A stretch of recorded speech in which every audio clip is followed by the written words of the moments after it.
of what student engagement can look like. So here's an example of keeping the students involved. Keep them involved by keeping their attention with interesting or fun props. The props should be functional, but also fun. The props should support the lesson, but should be entertaining for your student as well. In this next clip I'm going to show you, I used several different food props to keep the student engaged. The student had already mastered the primary sentence that was on the PPT, and so to just do a little bit of extending and to give her a little bit more practice, I used different props for more practice instead of repeating the same thing over and over again. Please. Adina. Can you pass the hamburger? The hamburger. Hamburger. Hamburger. Please. Here you are. Thank you. You're welcome. Eat.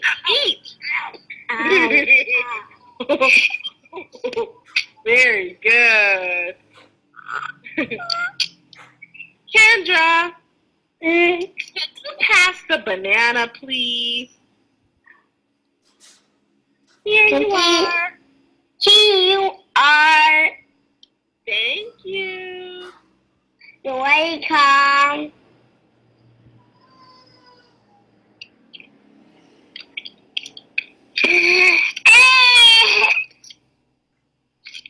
Katina, can you pass the ice cream, please?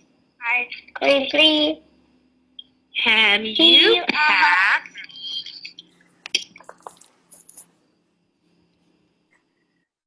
Okay, so as you can see, the student was easily going to get distracted by just a piece of paper. And sometimes there is a power struggle between teachers and students. And I've observed this with trying to get the student to do what you need them to do. Say the words, read these words and show me that you understand. And sometimes the students are all over the place or they're distracted by their surroundings very easily. So the one thing that you can do to avoid having a power struggle and to still keep the tone positive so that you don't have to go into discipline mode is to use props to get their attention back.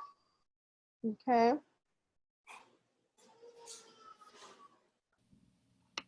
More on props to keep the students engaged. Along with keeping them engaged, you can also use the props to help you make quick assessments. So I like to use a lot of this is not types of techniques. So if I'm teaching about a pen, I will hold up a prop and I'll say, is this a pen? And I'll prompt them to say, no, this is not a pen, or yes, this is a pen. And then I'll bring out another prop and I'll say, is this a pen? And I'll expect them to tell me yes or no. And then I'll bring out another prop and I'll say, is this a pen? And in this way, they have more opportunity for student output to practice saying, yes, this is, and no, this isn't. And I can also assess their understanding.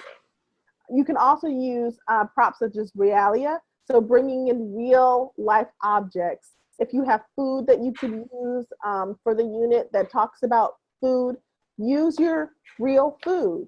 Most likely they'll have something similar, especially if it's something like an apple or a banana. And then you can say, do you have an apple? Go get your apple. So now they can engage in connecting their real life and real things in their environment with what they're learning on the PPT. If you're talking about clothes, show them your socks. I have 2 socks. My socks are white. Do you have 2 socks? Show me your socks. Let them go and get their socks. They'll come back and they'll show you because they'll be excited. And then you can prompt them to say, these are my socks, with their real items. So here's an example of that. I show a banana. Can you show?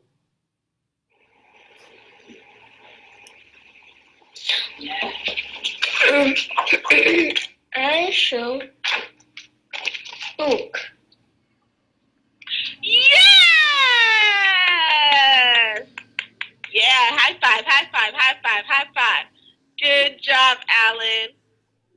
Very good. I show a book. I show a book. Excellent, Alan. I show. I show. You show. You show. He, she, it shows. He, she, it shows. We show. We show. They show. They show. Very good. Alan, this is Grandma. Hello, Alan. Hello, Alan. I am Grandma. Hello. Alan, what does Grandma show? I show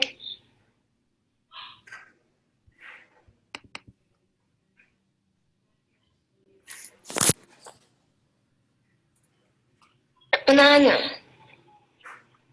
Yeah, Grandma is she. She shows banana. Yeah, very good. She shows a banana. He shows a banana. Very good, Alan. This is sister. This is sister. Hello, Alan. Hello. Hello. Hello. What does she show?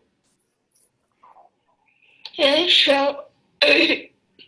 She shows tiger. Good. A tiger. She shows a tiger. Yes, very good.